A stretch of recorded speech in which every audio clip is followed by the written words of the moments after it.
Today on the channel, I'm going to show you how to play the song Nobody's Fool by Cinderella.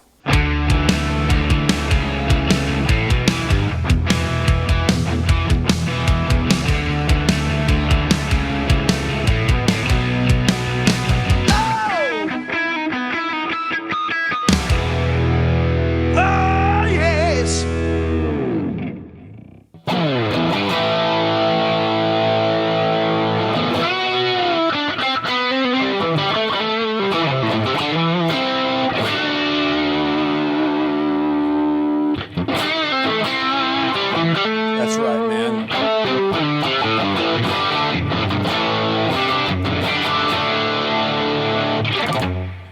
Hey everybody, welcome back to the channel. Today I'm going to show you how to play this song, Nobody's Fool by Cinderella.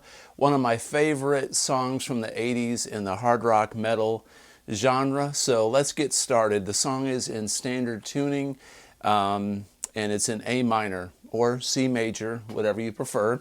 Relative major and minor there. So the song starts off with a real nice, moody, rhythmic thing, and it goes throughout the verse. So let me show you this part here in the intro, and this is also in the verse of the song, okay? So one performance tip. I've got this tone that sounds like this. All right, so I'm going to roll back. I'm going to roll back pretty far so I can get it nice and clean. Now on a Les Paul, you can go in the middle position and kind of roll back, get a little bit more warmth. So that's what I'm going to do for today. That's just kind of my mood for the day. Depending on my mood, I might do it a little bit differently, but got a little reverb, got a little delay in there just to give it some ambience, because that's what I like.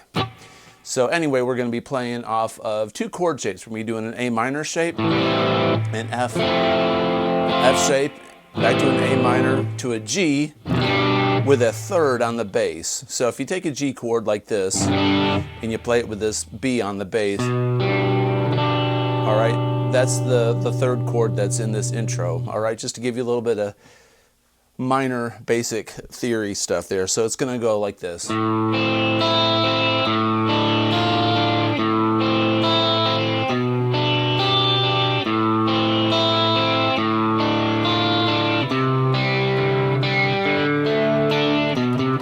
All right, at the very tail end of that, it goes to a C, like a C with a 2, a C sus2, a C add 2, to a D, then does this back to the very beginning, right? So the very beginning of this again is we're going to play a low A, and we're going to have our index finger on the first fret on the B string, and we're going to play this open E. Technically speaking, you could play an A minor chord, like this. Depending on how you finger this, you know, it's up to you really, but since we're only playing little parts of these chords, I don't play the whole chord shape of my hand, but you could if you want to. So, but anyway, it's like this. That's open A, 1, and open E, 1 on the B and the open E string here. I'm down picking the first two, then I'm up picking the second two. Then the same picking pattern on this next one. We're going to do a pedal tone. We're going to stay on the open A, and we're going to play this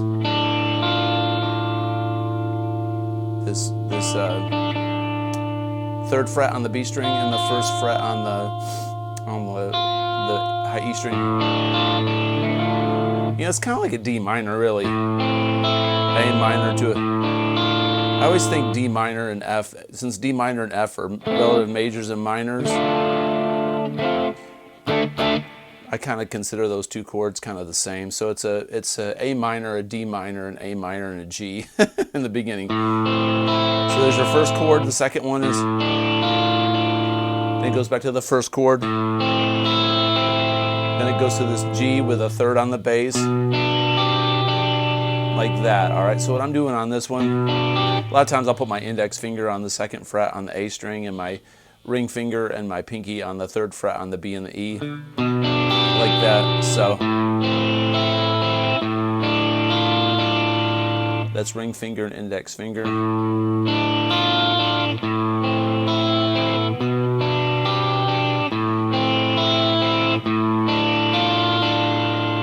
And then we're going to go third fret on the A string,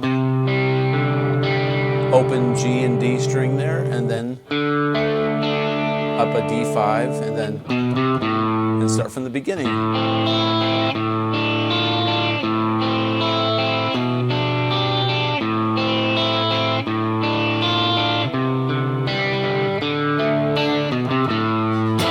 Okay, so that does that in the intro, and it does that during the verse, okay? So when it goes into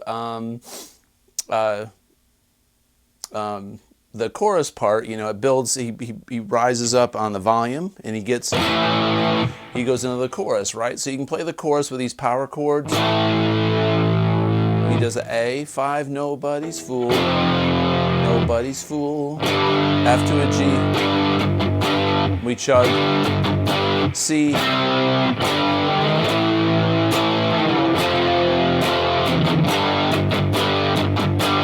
like that. So when you got two guitars and you're playing with two guitars in the band, or if you're overdubbing and you're adding different things, you can have that next guitar ready to go when it comes out of that big chorus.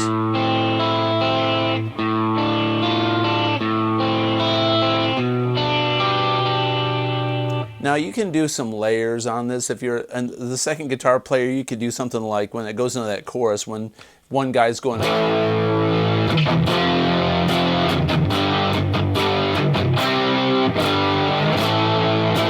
so there's guitar 1, the second guy could be like, you could do like open things. It's kind of like, Def Leppard did stuff like that. And then hit the F, G.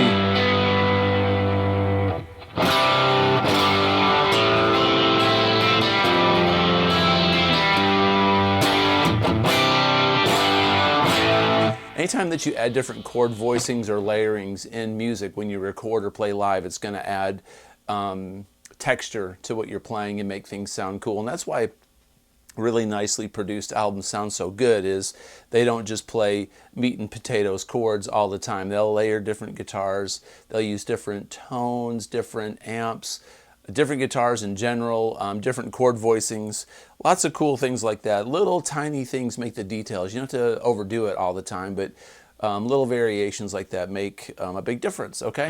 So there's your verse and your chorus, okay? Now we're going to cover, there's a bridge part, and the bridge part goes, I think he says, since we broke the ties. It goes. All right, so he climbs up. He does this victorious climb. I do it on one string when I play it live. I go A, B, C, D, then an E power chord. Kind of like Whole Lotta Love. But so I kind of hit the A chord or the A note, and then Tom goes, oh. So I always do that live with the singer. I go,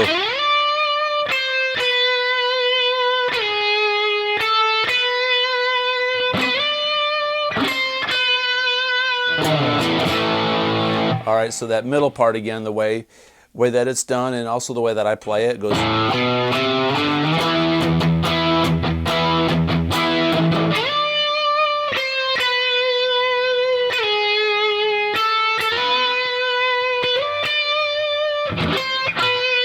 While that little melody thing's going, they're just on an E.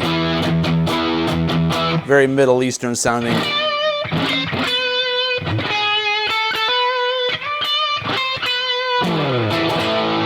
they resolve on an A like that. Then they bring it way down, and Tom and Jeff, sounds like Tom does the first part of the solo, and then halfway through the first part of the solo, I think Jeff Labar takes over on the solo, because you can hear some whammy bar stuff in there. And I don't think I've ever seen Tom play a guitar with a whammy bar on it, and Jeff did. So anyway, the solo, after they go, so Tom being just a bluesy guy, right? He goes, so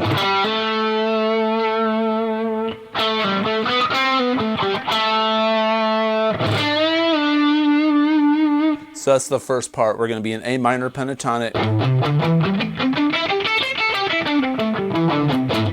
Now I said earlier that A minor is C major pentatonic, or C major. A minor and C major are relative major and minor. So at the end we're going to do an A minor scale or a C major scale, ascending and descending. And I'm going to show you how they do the descending part with harmony also, right?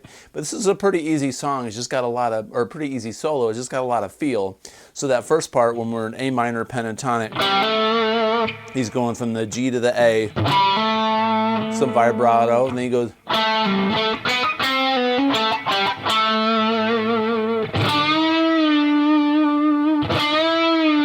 I like that bend. So if we're up here on the 5th and the 7th on the D string, then we're going to go 7-5-7, then 4-5-4 on the G, and then 7-5-7 on the D, and then the 7th fret on the G string. We're going to bend it up a whole step, just like we're doing that. So once again,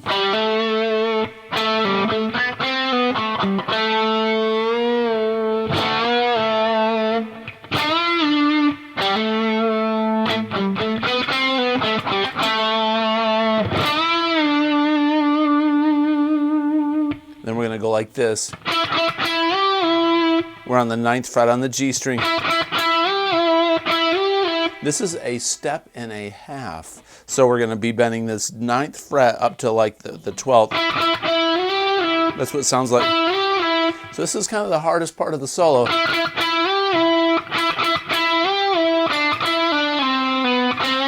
All right.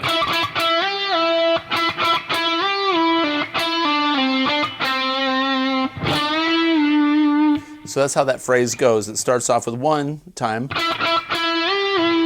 Then, like most blues players, they like something, they play it again. Then it goes.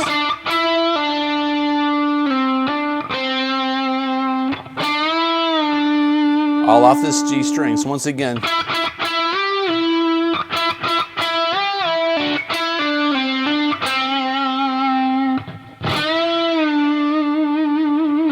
Okay, and then he's going to do this, he's in A minor, but he's going to play some of the scale notes in this. He's going to go. So we're going to add this, that's a 6th note in the A minor pentatonic.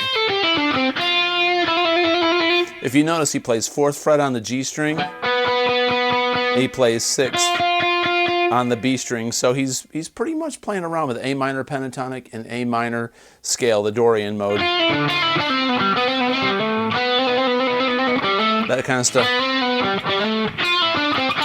adds a lot more emotion to it, right? So after we do the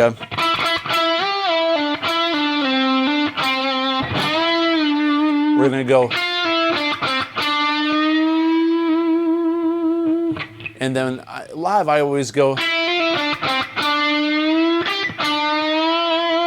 On the record he does something very similar, but you know, it's kind of muddy in the mix. So I go.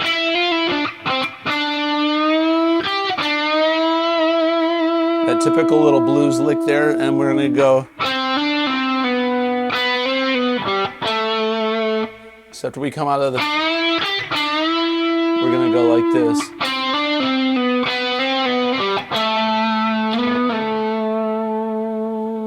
Very pretty.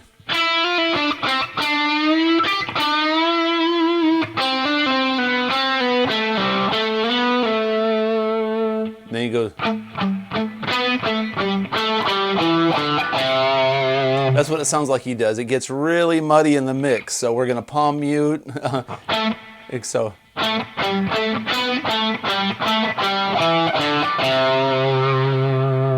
And then there's this lick. You know, I've played this thing for so many years, and I slow it down. I revised or revisited it today, and it still sounds the same way I've always played it. So this upward climbing lick is. And the A minor scale is right here. So if you can memorize that scale, so it's 12 on the A string, so 12, 14, 15, 12, 14, 15, 12, 14, 12, 13, 15, 12, 13, 15, 17. So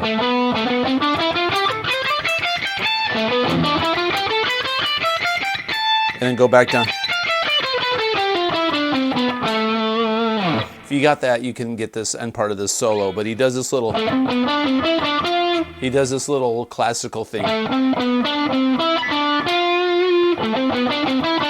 It starts off like that. So we're doing the same notes, but we're going to break them up. So it's 12, 15, 14, and then 12 on the D, 15 on the A, 14, 12, 15 on the D. So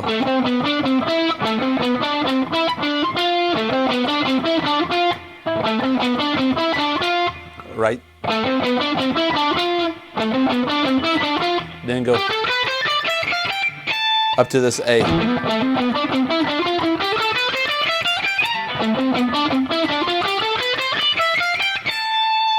And then he goes back down.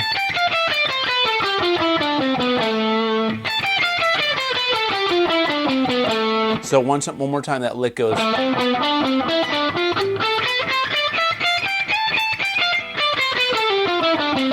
You can pull off if you want to. You can pick the whole thing. Throughout the years, you know, you learn licks like this, and you'll think, man, I'm gonna just go neck pickup and go like that. You know, you just got to play it in time. So depending on your style, depending on how you learn how to pick, you may do this various different ways to give to play it so it sounds fluid. Sometimes you'll pick some notes and then pull off. Sometimes you'll find yourself doing that when you get really comfortable doing these licks.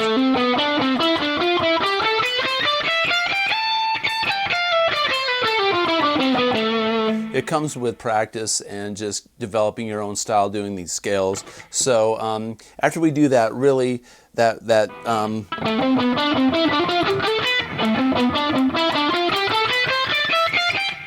we get up to this high A, the next part is up here.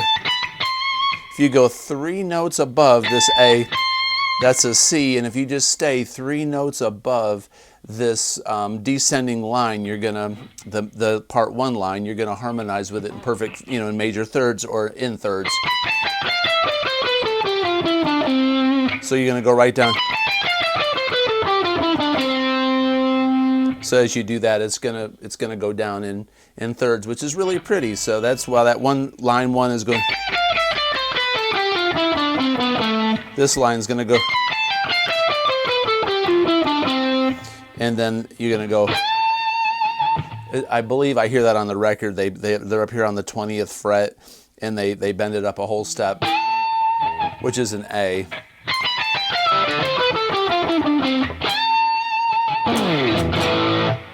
All right, so that's a lot of fun. Really cool if you've got 2 guitar players in the band. If you're doing tracks in the studio, it's always good to understand theory behind harmonies, right? So if you're doing a minor or major scale, just to harmonize with that, just play.